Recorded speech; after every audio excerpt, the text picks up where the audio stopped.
하나님 말씀 요한복음 1장 1절에서 12절 13절 말씀까지 보겠습니다.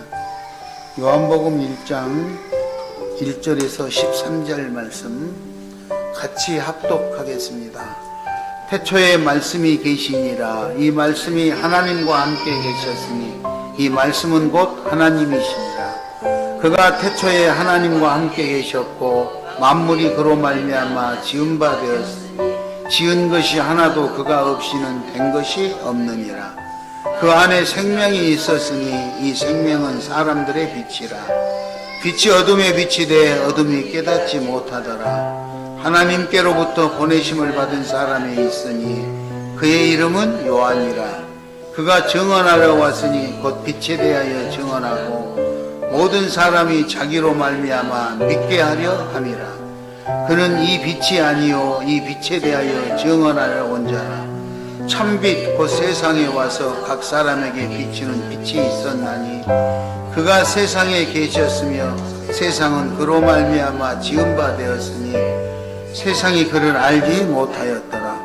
자기 땅에 오매 자기 백성이 영접하지 아니하였으니 영접하는 자 곧 그 이름을 믿는 자들에게는 하나님의 자녀가 되는 권세를 주셨으니 이는 혈통으로나 육정으로나 사람의 뜻으로 나지 아니하고 오직 하나님께로부터 난 자들이니라. 아멘. 이게 남들은 11시 예배에 맞춰서 그냥 성경 들고 잠깐 참여하면 되지만 성가대는 미리서 와서 연습해야 되잖아요. 사실 성가대 연습할 때요 얼마나 힘든지 몰라요.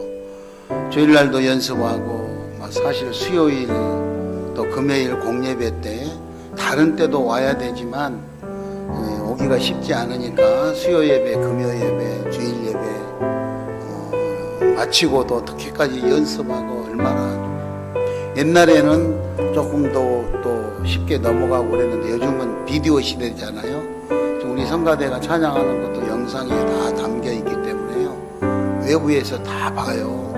그래서 뭐 하나하나 이렇게 하는 것, 옷 입고 이렇게 발음하는 것 모든 것을 다 보고 있어요 지금 외부에서. 여러분들도 아마 오늘 예배 마치고 우리 성가대 대원들도 돌아가서 자기 핸드폰으로 한번 보면은 내 모습이 어떻다 이렇게 알 거예요. 그러니까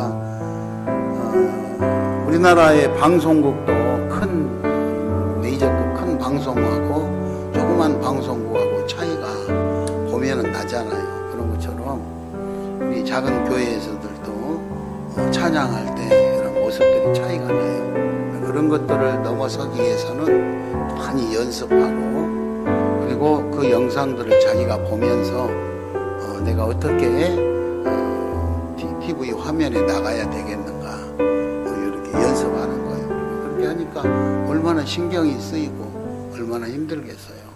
그래서 다른 일반인들보다도 더 신앙생활 하는데 마음을 쏟고 애쓰고 있으니까 너무너무 귀한 분들이고 또 감사하고 그렇죠. 우리 성가대를 위해서 많이 기도해 주시기 바랍니다. 한번 따라하겠습니다. 하나님이 보낸 사람 요한.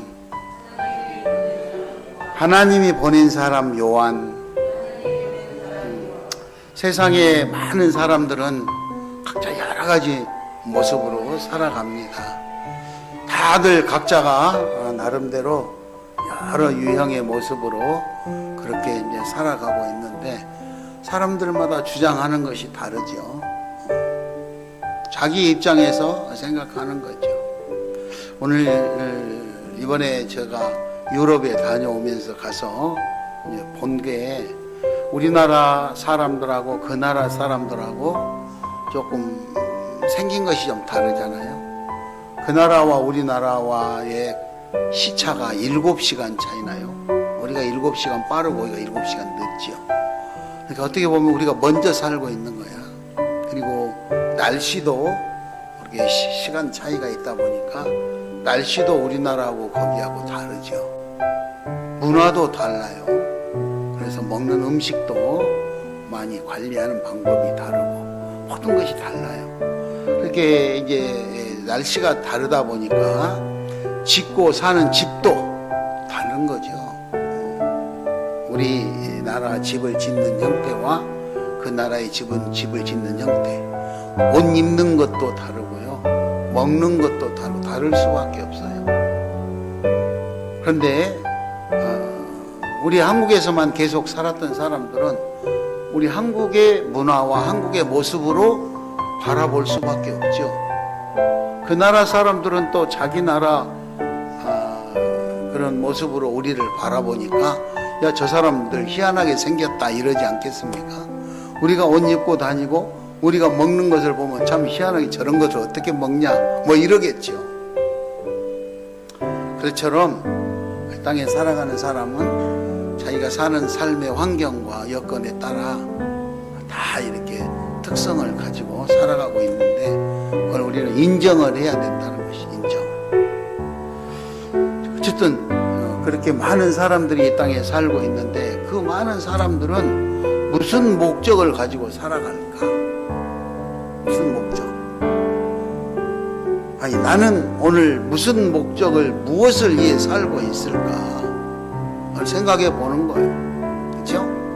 내가 오늘 하루를 사는데 하나님께서 나를 이 땅에 보내셨다면 나는 오늘 무엇을 위해 살고 있는가? 왜 살고 있는가? 한번 생각해 보는 것이죠. 사람들마다 하나님께서는 우리를 사랑하시고 우리를 축복하시기 때문에 우리를 통해서 하고자 하는 계획이 다 있다 이 말이죠. 아무 쓸모가 없으면 이 땅에 살고 있을 필요가 없잖아요. 근데 반드시 무엇인가 우리를 통해서 하시고자 하는 일이 있기 때문에 하나님께서 우리를 이 땅에 머물게 하심을 믿으시기 바랍니다. 자, 그렇다면 오늘 본문의 6절에 보니까 하나님으로부터 보내심을 받은 사람이 있었는데 하나님으로부터 보내심을 받은 사람이 있었는데 그 사람이 요한이다 그랬어요. 요한. 그래서 하나님이 보낸 사람 요한인데 그러면 요한은 왜 보냈을까? 하나님으로부터 보내심을 받은 사람이라 그랬는데 하나님은 그러면 요한을 왜 보냈을까? 왜 보냈을까? 그렇죠? 역으로 한번 생각해 보세요. 하나님은 나를 왜 보냈을까? 나를 유튜브 저 뮤직 유럽에 독일에 내가 원하는 아니면 대로 미국 음악을 들을 수 있어요. 사람으로 음악을 저장해서 아니면 독일 인터넷 사람으로 없이 듣고 보낼 수도 화면을 있는데 끄고 나를 들을 수도 있죠. 한국 사람으로 유튜브 뮤직 보냈단 프리미엄. 말이에요. 그렇죠? 나를 한국에 태어나게 한국 사람. 그럼 나를 한국에 보낸 하나님의 계획이 있지 않겠냐? 이런 관점에서 한번 바라보는 거예요. 첫째는 오늘 보니까 증거자로 보냈어요. 증거자. 하나님에 대해서 증언하기 위해서 보내셨다. 하나님에 의해서. 하나님에 대하여 증언하기 위해서 보냈다. 하나님에 대하여. 7절에 보니까 그가 증언하러 왔으니 곧 빛에 대하여 증언하고 그랬어요. 하나님이 어떤 분이며 우리가 왜 하나님을 믿어야 되는가 이런 것에 대해서 증언하기 위해서 보냈다. 즉 하나님이 요한을 이 땅에 보내셨다는 것은 하나님께서 요한을 통해서 하나님 자신이 어떤 분이라는 것을 드러내기 위한 것이었다.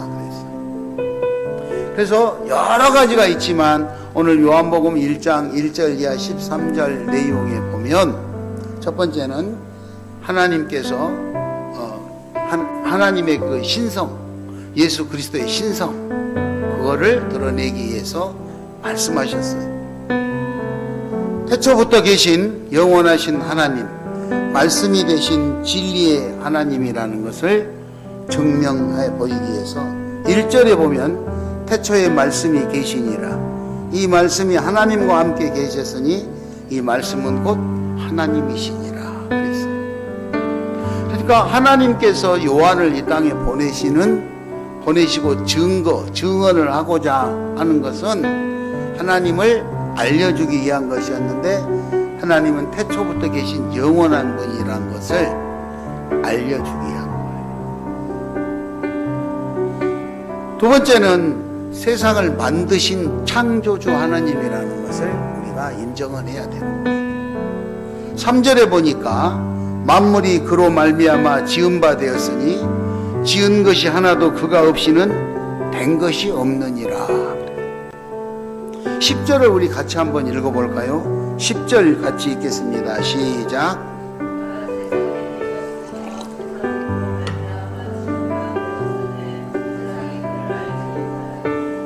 예, 하나님께서 세상을 지으셨고, 그리고 예수 그리스도를 이 땅에 보내셔서 예수님이 성육신 사람의 몸을 입고 이 땅에 오셔서 여기 살아 계시고 있음에도 불구하고 사람들은 그를 알아보지 못한 내용까지를 설명하고 있는 거예요. 그러니까 세상이 존재하고 있는데 그 세상이 어떻다 그거를 우리가 알기가 어려워요. 그렇죠? 세상이 어떻다고 알기가 어려워요. 우리는 교육을 받고 자라면서 세상이 어떤 것인가를 배워가는 거죠. 배워가는. 그런데 빨간색으로 배운 사람은 세상이 빨갛다고 말할 것이고, 파랗다고 배운 사람은 세상이 파랗다고 말할 거예요. 그렇잖아요. 한국에 태어났기 때문에 한국말을 하는 것이지, 한국 사람도 한국 사람으로 생겼지만 미국에 가 살면 한국말 못하고 미국말 하잖아. 오늘 아침에 뉴스에 식사하면서 뉴스를 잠깐 봤는데, 해외로 입양 갔던 많은 우리 한국인들이 부모를 찾기 위해서 지금 여러 방법으로 노력을 하고 있는데, 그분들이 말을 하더라고요. 내가 내 출생이 어떻게 됐으면 내 존재가 어떤 것인가를 알고 싶어서 꼭 부모를 찾고 싶습니다. 다 한국인이야. 그런데 각 나라로 해외로 입양이 가가지고 거기서 살다 보니까 한국말은 못하고 그 나라 말을 배워가지고 하더라는 것이죠. 한국 사람이면 어디가 있어도 한국말을 해야 되잖아요. 그런데 생긴 것은 한국 사람이지만 그 문화에 살았기 때문에 그 나라의 말을 배워서 그 나라 사람처럼 하는 거예요. 세상은 다양한 거죠. 하나님께서 세상을 창조하셨기 때문에 세상은 이렇다, 우리가 바라보는 관점대로 세상은 이렇다, 이러는 게 세상이 아니고, 하나님이 만들어 놓은 원래의 세상을 어떻게 생겼는가 우리는 알아가야 된다는 것이죠. 그가 세상에 계셨으며 세상은 그로 말미암아 지은 바 되었으되 세상이 그를 알지 못하였다. 하나님이 세상을 창조하셨는데 사람들은 하나님은 빼고 세상만을 바라보는 거예요. 그래서 내가 이렇게 살면 세상은 이렇게 사는 거야, 그러면 자기가 잘 아는 것처럼 하지. 하나님의 방법으로는 인정을 하지 아니하고 과학적인 방법으로 뭔가 한 가지 증명해 주면 그것은 진짜인 것처럼 인정을 하고, 하나님은 인정을 안 하려고 하는 그런 수많은 상황들을 우리는 접하게 됩니다.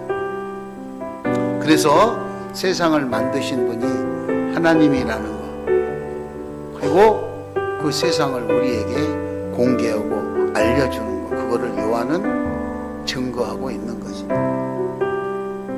세 번째는 빛 대신 생명의 주, 즉 그리스도의 생명에 관해서 증거하고 있는 것을 볼 수가 있습니다. 4절에 보면 그 안에 생명이 있으니 이 생명은 사람들의 빛이라. 9절에 참빛 곧 세상에 와서 각 사람에게 비치는 빛이 있었다. 예수님께서 이 땅에 오셔서 사람들에게 빛으로 비추고 있는, 하나님이 사람의 몸을 입고 성육신 이 땅에 오신 예수 그리스도, 그분을 증거하기 위해서 요한은 여러 각도로 보냄을 받았다. 그러면 왜 하나님이 자신을 요한을 통해서 증거하고자 하셨을까? 그냥 하나님이 나를 믿어라 그러고 신기한 것을 보여주면 되잖아요. 그러면 사람이 겁나서 다 잘 믿지 않겠습니까? 그럼에도 불구하고 하나님은 요한을 보내서 하나님 자신을 드러내신 거예요. 하나님 자신을 그렇게 드러내면서 요한을 증거자로 보낸 이유가 무엇일까? 그거는 하나님을 믿게 하기 위한 것이에요. 따라서 합니다. 하나님을 믿게 하기 위해서. 하나님을 믿게 하기 위해서. 7절에 그가 증언하러 왔으니 빛에 대하여 증언하고 모든 사람이 자기로 말미암아 믿게 하려 함이라.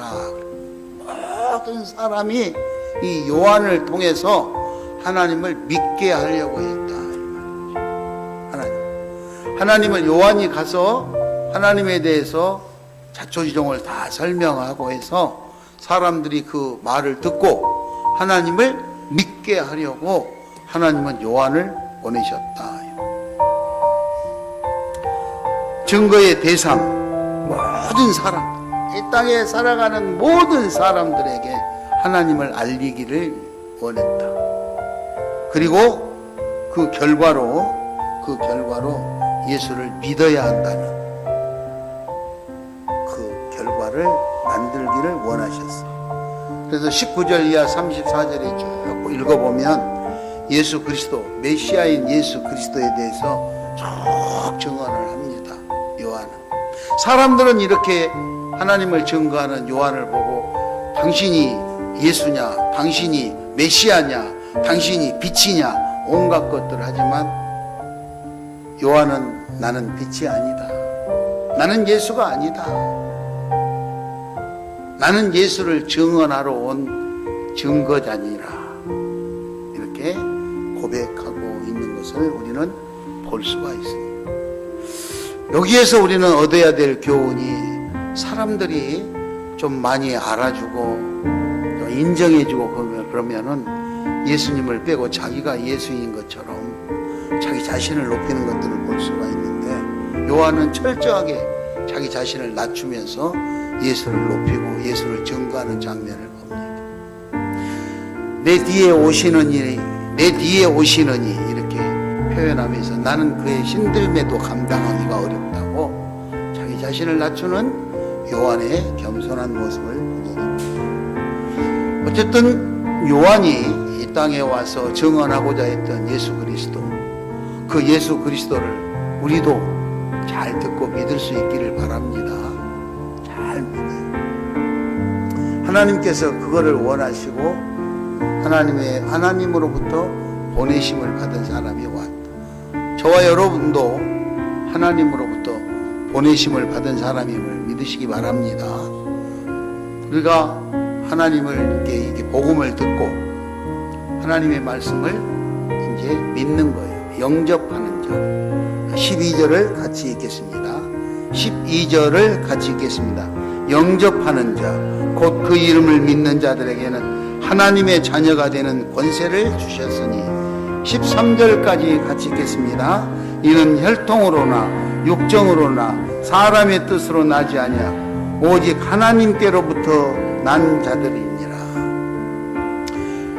우리가 예수 그리스도를 영접하면 요한이 부르짖었던 예수 그리스도, 요한이 증언했던 예수 그리스도, 하나님께서 요한을 보내서 증언하고자 했던 그 하나님의 실체를 우리가 듣고 예수 그리스도를 영접하면 우리는 하나님의 자녀가 되는 권세가 됩니다. 그래서 혈통으로나 육정으로나 사람의 뜻으로 나는 것이 아니라 오직 하나님으로부터 난 자들이다. 하나님의 자녀라는 것을 약속하고 있는 것이죠. 그러므로 우리가 예수를 믿고 하나님의 자녀가 꼭 될 수 있기를 바랍니다. 옆 사람하고 인사합니다. 하나님의 자녀가 됩시다. 예수를 영접하고 예수를 믿는 것은 신분이 바뀌는 거예요. 하나님의 자녀로 바뀌는 거죠. 하나님의 자녀. 하나님의 자녀가 되면 권세, 하나님의 자녀가 되는 권세를 주셨다. 하나님의 자녀가 되면 누리는, 하나님의 자녀로서 누리는 권세가 있었어요. 여러분 성경적으로 이야기하면 좀 어려울 수 있을지 모르지만 여러분의 가정을 한번 생각해 보세요. 내가 우리 가정에 내 자녀가 있다. 그러면 내 자녀를 위해서 여러분은 어떻게 하십니까? 자녀가 뭐 잘났건 못났건 가리지 않고 내 자녀이기 때문에, 내 자식이기 때문에 사랑하지 않습니까? 모든 것을 다 주어도 아깝지 않은 게 부모의 마음 아닙니까? 부모의. 그래서 부모가 주는 것을 다 받아 누릴 수 있는 그것이 자녀의 특권이고, 자녀의 특권. 로마서 8장 14절에 보면은요, 로마서 8장 14절에 하나님의 영으로 인도함을 받는 사람은 곧 하나님의 아들이다 그랬어요. 그러니까 우리가 하나님의 영으로 인도를 받는 거예요. 그러면 우리는 이제 하나님의 자녀가 되는 특별한 권세를 가졌으니까 하나님의 자녀로서의 신분을 유지하게 되는 것이죠. 로마서 8장 17절에 자녀이면 또한 상속자, 하나님의 상속자요 그리스도와 함께한 상속자니 우리가 그와 함께 영광을 받기 위하여 고난도 함께 받을 것이니라. 그러니까 우리 가정의 이치하고 똑같이 한번 생각을 하는 거예요. 부모님이 힘들어지면 자녀들이 어떻게 해요? 힘들어지지. 그러면은 부모가 많은 것을 지원해주고 화려하게 지원해줄 때는 우리 부모라고 그러면서 하고, 부모님이 좀 어려워지면 내가 고생이 되니까 우리 부모 아니라고 집 나가서 다른 사람한테 부모님하고 삽니까? 그렇지 않잖아요. 우리 가정이 어려워지면, 우리 부모님이 어려움을 당하면 내가 힘들더라도 노력을 해서 부모님을 부양하며 살아가는 것이 우리 가정의 형태 아닙니까? 그와 같이 하나님 아버지께서도 우리에게 여러 가지 사명을 주시고 우리에게 사랑을 베풀어 주시는데, 세상에 살아가다 보면 수많은 장애물과 공격을 당해서 때로는 어려움을 만날 수도 있어요. 그래도 그 어려움을 예수 그리스도의 이름으로 고난을 감당하면서 우리가 하나님의 자녀로서의 신분을 잘 유지할 수 있어야 된다는 것입니다. 전 이번에 유럽을 가면서 참 감사하는 생각이 들었어요. 비용도 많이 들지요. 비용도 많이 드는데 총회본부와 우리 여기 지방회에서 많은 금액을 지원을 해줘서 항상 지방회장이 되면 가요. 거기 뭐 구경하라 이렇게 가는 사람도 있겠지만 구경하러 가는 것이 아니라 거기 가서 많은 것을 느끼고 배우게 하려고 가는 거예요. 그래서 지방회장단들이 그곳에 가서 이렇게 보고 듣고 느끼면서 저도 많은 것을 느꼈어요. 나는 어떻게 살아야 될 것인가. 뭐 여러 군데 다녔지만 그 유명한, 여러분들도 누구나 다 알고 있는 유명한 모차르트가 태어났다는 생가와 그 동네들도 쭉 다녀봤어요. 이 사람은 어떤 환경에서 자랐으며 어떻게 해가지고 세계적인 인물이 됐으며 이 사람이 어떤 영향력을 행사하고 있는가. 지금까지도 사후에 수많은 사람들에게 영향력을 행사하고 있는데, 나는 하나님 앞에 부름을 받은 사람으로서 어떻게 살 것인가. 아니 내가 어떤 영향력을 남기고 갈 것인가. 이런 것들을 곰곰이 생각해보는 그런 기회가 됐습니다. 나는 어떻게 목회를 할 것인가? 나는 시온교회에 우리 성도님들에게 어떤 영향력을 줄 수 있을까? 그렇죠? 불행한 영향력, 행복한 영향력 여러 가지가 있을 수 있겠죠. 그런데 하나님의 은혜로 어떻게 하면 우리 시온 울타리 안에 있는 많은 사람들에게 행복한 사랑스러운 영향력을 끼치며 살아갈 수 있을까? 이런 것들을 돌아보는 중요한 계기가 됐다는 거예요. 사랑하는 우리 시온 가족 여러분, 여러분들의 삶의 현장에 기쁨과 행복이 넘치는 사람도 있을 것이고 때로는 견딜 수 없는 시련과 아픔 속에서 힘들어하는 사람도 있을 수 있을 것입니다. 하지만 우리가 기억해야 될 것은 하나님이 우리를 이 땅에 보내시는 목적이 있다는 것이죠. 하나님이 요한을 이 땅에 보내셨던 것처럼 우리도 하나님이 이 땅에 보내고 이 땅에 살아서 이렇게 존재하게 하던 하나님의 계획과 목적이 있다는 것을 알아야 된다는 거예요. 그러면서 내가 원하는 것, 내가 이렇게 하면 참 좋겠다, 내가 원하는 것, 바라는 것들을 실체가 이루어지는 것이 아니라 하나님이 나를 통해서 이루고자 하는 계획이, 하나님이 나를 사랑하고자 하는 그 계획이 잘 이루어질 수 있도록 순종하고 따라가며 그렇게 하나님의 계획을 알아가는 좋은 기회가 되기를 축원합니다. 요한은 그 하나님이 보내신 것을 알았어요. 하나님으로부터 보내심을 받은 사람, 하나님이 나를 이 땅에 왜 보냈는가 그걸 알고 오늘 1장 내용에서 철저하게 예수 그리스도를 증거하고 알리는 그 이 사명에 아주 최선을 다하는 모습을 우리는 볼 수가 있어요. 우리를 사랑하신 하나님께서 오늘 또 우리를 통해서 예배를 받으시고 또 우리를 통해서 귀한 역사를 이루어 가시고자 하는 것들을 우리가 기억한다면 오늘 하나님의 뜻을 이루어 드릴 수 있는 아름답고 멋있는 그런 삶을 살기에 최선의 노력을 경주할 수 있기를 바랍니다. 그렇게 노력하는 거예요. 우리가 뭐 완벽하고 다 잘할 수 있기 때문에 하는 것이 아니라 부족하기 때문에 더 하나님께 매달리고 부족한 것을 하나님께 솔직하게 아뢰서 하나님께 도움을 요청하는 거예요. 그래서 하나님의 계획한 뜻을 잘 이루어내려고 애를 쓰고 몸부림을 칠 때 하나님께서는 선하고 아름다운 우리들의 삶이 이루어지도록 은혜를 베풀어 주신 것을 믿으시기 바랍니다.